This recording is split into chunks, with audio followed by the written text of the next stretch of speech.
I suppose I should have just kicked them off. That's what the captain yelled, his face turning the colour of a ripe plum as I bobbed there in the swells. "Burt, you fool! Shed the wellies!" But they were brand new vulcanized rubber, and I'd paid 3 weeks' wages for them. A man doesn't just toss his livelihood into the English Channel. So I kept my boots, the boots kept the seawater, and the seawater kept me. Now I spend my days in the kitchen of what used to be my cottage. It smells less of salt cod and pipe tobacco these days, and more of ocean breeze-scented cleaning spray, which for the record smells nothing like the actual ocean. Over the last 50 years, I've seen the house transform from a drafty shack to what the brochures now call a premier coastal retreat. I don't mind the company, really. It beats the silence of the seabed. The 1970s families. They brought sand in their hair and left grease on the stove.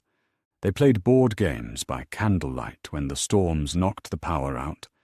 I liked them. They understood the value of a good raincoat. The digital nomads, a recent breed.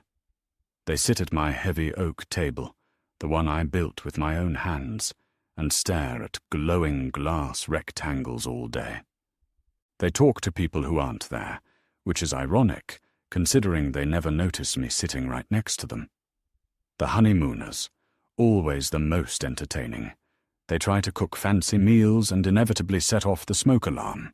I usually have to blow on the sensor to stop the inferno before they ruin the wallpaper. I don't rattle chains or wail. It's bad for business, and I'd hate for the house to go into foreclosure. I've grown quite fond of the heated towel rack the new owners installed in 2024. Sometimes, if a guest leaves a glass of stout on the counter, I'll take a literal ghost of a sip. It doesn't do much for the thirst, but it reminds me of the pub. And occasionally, if someone is struggling to find the bottle opener, I'll give it a tiny nudge towards the edge of the drawer. I'm not a poltergeist. I'm a hospitality consultant. The 2 women sitting on the plush sofa yesterday, the ones with the tiny, shivering creatures they call dogs, spent an hour discussing the inevitable. If something happened to Barnaby, the one in the cashmere sweater asked, would you get another one? Or would you switch to a golden retriever? I sat on the arm of the chair, leaning in, truly baffled. They went through a list like they were browsing a Sears Roebuck catalogue. Maybe a ginger one next time. Or perhaps one of those doodles from abroad. It's the strangest thing I've ever heard. To a man like me, it sounded exactly like a wife sitting at a wake, leaning over to her friend and whispering, now that Burt has passed, what sort of husband should I get next? Do you think I'd fancy a redhead? Or perhaps a sturdy fellow from the Mediterranean? In my day, you didn't just replace a living soul because the old one wore out. You mourned the loss. You kept their memory. And if you eventually found a new companion, it wasn't because you were looking for a newer model with a softer coat. But I suppose when your life is lived through a glowing rectangle, everything starts to look like a subscription you can just renew with a different color scheme. It's a heavy thing, being a shadow in your own hallway. For the first few years, I didn't care about the towel racks or the quality of the stout. I only cared about Mary. I'd stand by the window where she'd sit to mend my sweaters, the ones I didn't need anymore, and I'd scream until my non-existent lungs felt like they'd burst. But to her, I was just the rattling of a loose pane in a gale. I wasn't a hospitality consultant then. I was a desperate man trying to break through a wall made of air. I spent a decade trying to write my name in the dust on the mantelpiece, but she was too good a housekeeper.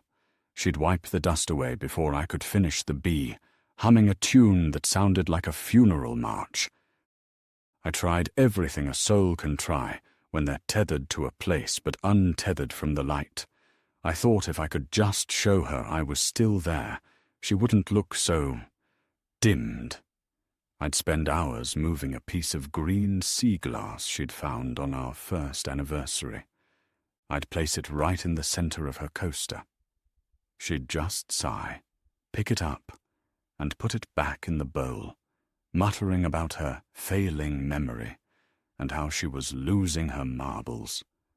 I'd try to project the smell of the docks, that mix of salt, diesel, and old ropes, into the parlor.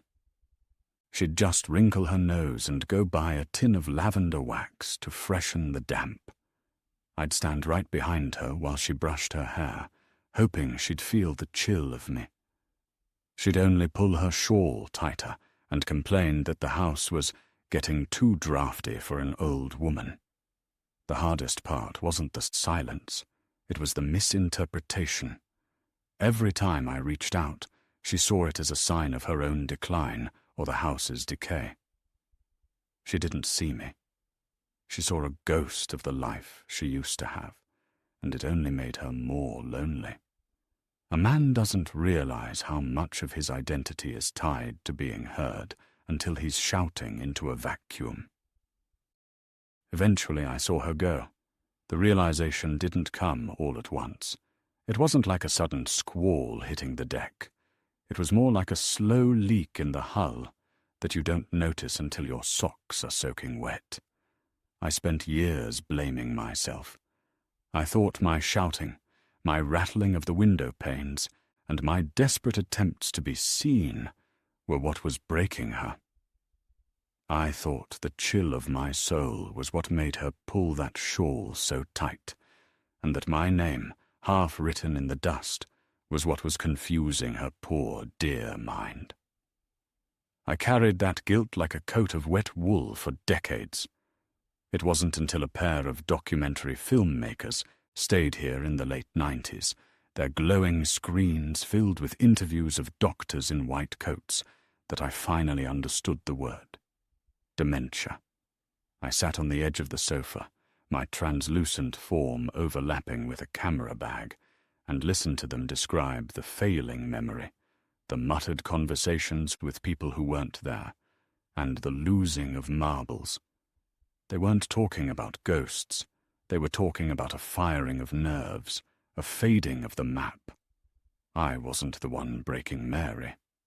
She was unraveling all on her own, and my attempts to reach out had only added a layer of haunt to her confusion. The hardest part wasn't the diagnosis, it was the departure. I had this grand, foolish hope, a sailor's prayer, that when the light finally flickered out for her, she'd simply step out of her tired body and see me standing there by the oak table.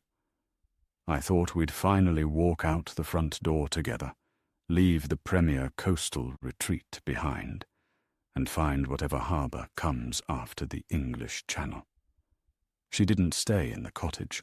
The world simply shrank until there was no room left for me in it.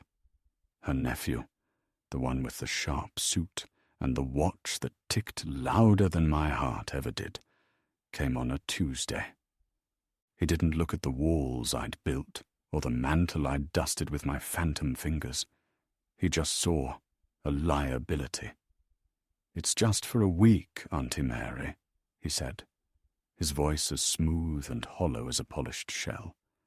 He was folding her Sunday coat into a box, his eyes darting toward his phone. "A little holiday by the gardens. You'll be back before the hydrangeas bloom." I stood in the center of the kitchen, screaming until the air should have shattered. "She's not a parcel to be posted," I roared, but all I managed was to make the overhead light flicker once, a weak yellow blink. Mary looked at him, her eyes cloudy and searching. She looked at the stove, then at the window where I stood. For a second, just a heartbeat, I thought she saw the shape of me.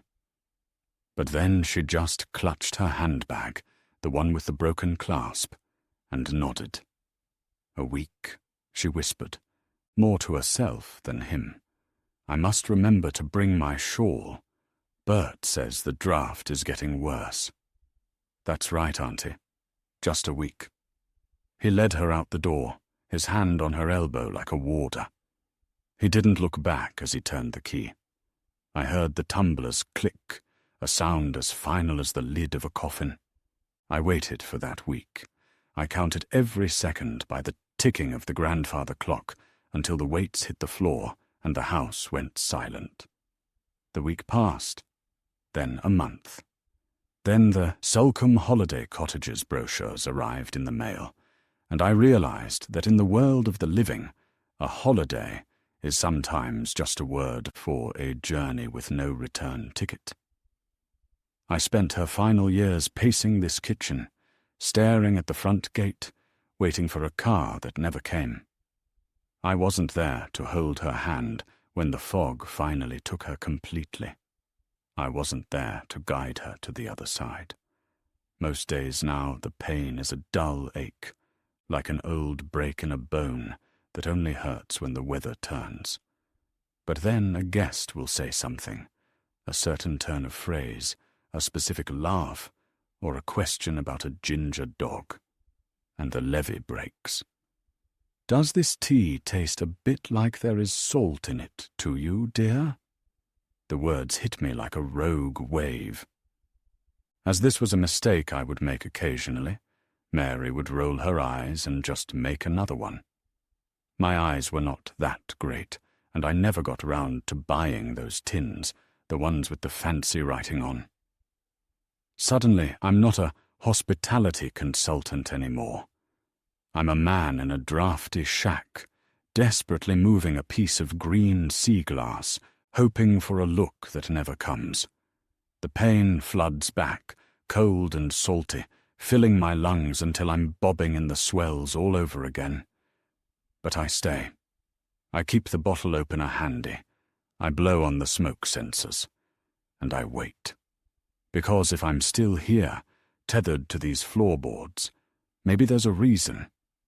Maybe one day a guest will leave the door cracked just right, or the wind will howl in a specific frequency, and she'll find her way back to the cottage. Until then, I'll keep the ocean breeze spray at bay, and keep my eyes on the gate. A sailor never gives up on the horizon. The ocean breeze spray eventually stopped. At first, I thought it was just a gap in the bookings, a particularly foul stretch of weather, keeping the city folk at bay.